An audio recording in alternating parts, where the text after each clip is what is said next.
Do you want to know how to teach a toddler not to hit? You are not alone. Hitting is a hard behavior.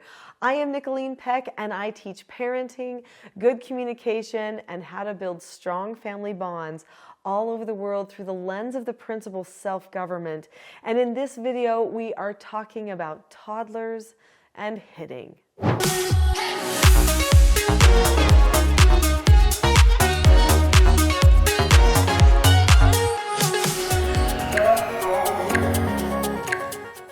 In this video, we're going to be talking about why toddlers hit and what not to do as a parent when you're trying to solve this situation, and then what skills that you can teach your toddlers so that they feel like they don't need to hit anymore. So why do toddlers choose to hit? Well, it's pretty simple because it's an auto response. They have to work really hard to find the right words to say. I've got a little granddaughter right now who is 2 years old, and if I say to her, "How are you doing, Clara?" she'll say, "Doing good." She takes a little pause before she says it. Why does she do that? Because she has to think, what is the response to that question? I know it, right? I have to find it in my head. So sometimes there's these little responses that occur. So sometimes when I say to her, "Clara, how are you doing today?" Because, we have these little video calls. Sadly, she does not live close enough for me to see her super often. I try to get there as often as I can, but alas, all of my children married other people outside of the state and ended up living outside of the state, and such as it is. Anyway, I'll accept the no answer on that.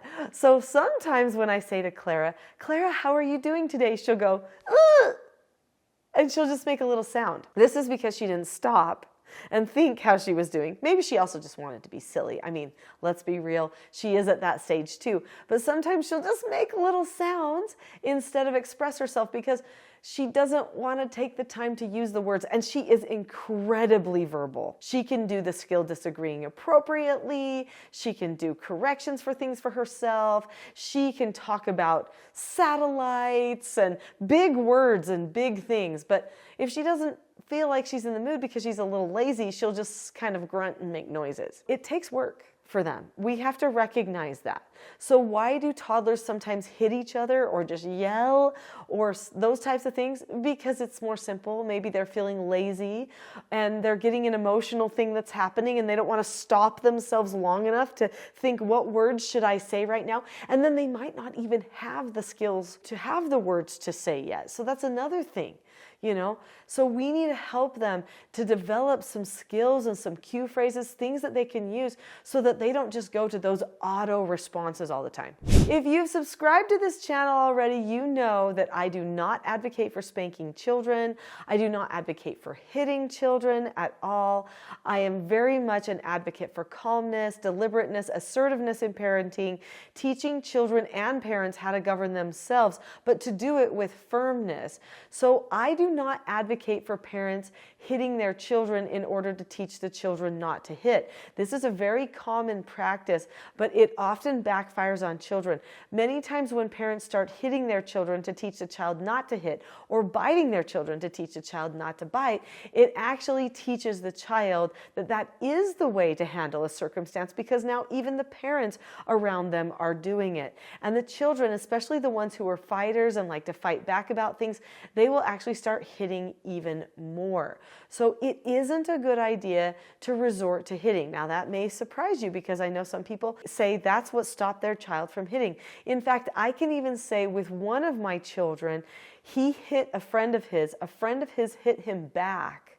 And then afterward, he stopped hitting his friends when he was with his friends. But it wasn't really the hitting back that did it. It was the discussion that we had after the fact. So make sure that you're constantly analyzing things with your child.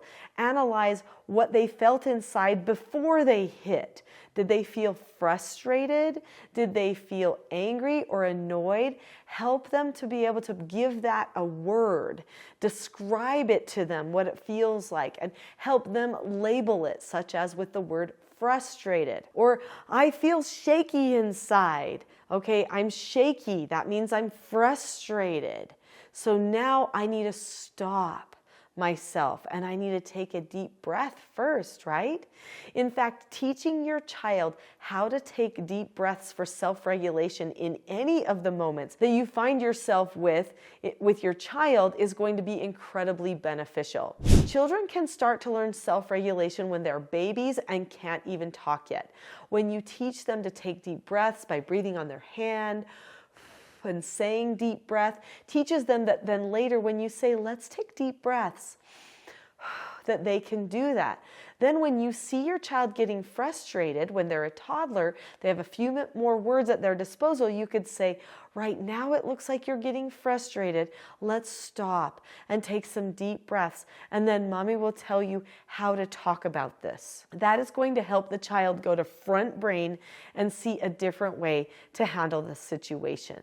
Now, if you've been watching this channel for a while, you know that I have some videos on here where I show my granddaughter Clara. By the way, I've got 2 more coming any day now, which is super fun. So we've got some twins that are going to be born soon to the family. But little Clara has some videos on this channel. Sometimes there's me taking her shopping, me teaching her to disagree appropriately, or showing how she does disagree appropriately, showing how she can calm herself down.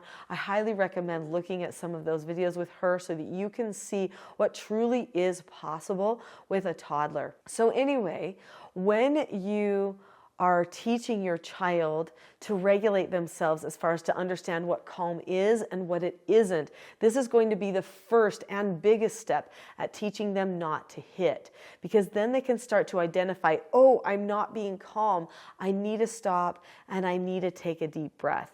But another thing that you can do for your toddler is you can give them a cue word or a cue phrase. So when my children were little, their grandmother would teach them the phrase pretty, pretty when she didn't want them to touch something. That meant no. She didn't want to tell them the word no because she didn't want it repeated back to them all the time. So she would say, pretty, pretty, no touch, pretty, pretty. We need to keep this pretty so we don't touch it.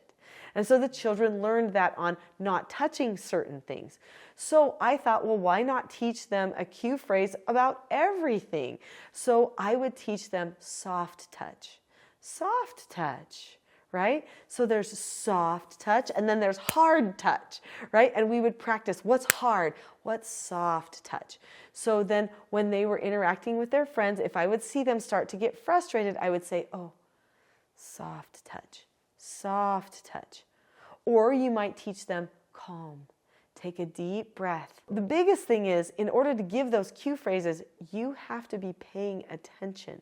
I would say one of the biggest mistakes parents make with a child who has a hitting problem is that they still leave the child alone with other children or other people all the time. Instead, you should be right there on a regular basis. I know it takes more work, but that loaded front end work is worth it over time, because soon they won't have the hitting problem and you don't have to pay as close of attention to what the child is doing and how they might be feeling in the circumstance. It is a training that you have to do. To teach your child not to hit is to train them to have soft hands and to be calm and to take deep breaths and to learn a skill called disagreeing appropriately. As soon as your child can say properly, then you can teach them to disagree appropriately. In fact, little Clara couldn't even say properly yet. If you watch the video where Clara shows how she would disagree appropriately, when she was not even 2 years old yet, she was still a little baby, like 16 months old, when her mom would say, oh, Clara, we don't talk like that. And she would would stop herself, take a breath, and then say, Mama, and her mom would say, yes, Clara. You see her go through that process. You see she is disagreeing appropriately before she can even phrase what it is that she is doing. Children can learn to disagree appropriately with each other and with you. The biggest thing is you cannot let them hit you or anyone else. You've got to be there every time to stop it, to teach them the right way, and to help them learn these vital skills of self-government. I recommend going to find other videos on this channel related to toddlers and learning the skills and principles of self-government. Find the videos where I am showing what Clara is able to accomplish, and you will be able to get more ideas to help your toddler too. Click on the link to those videos. I'll see you there.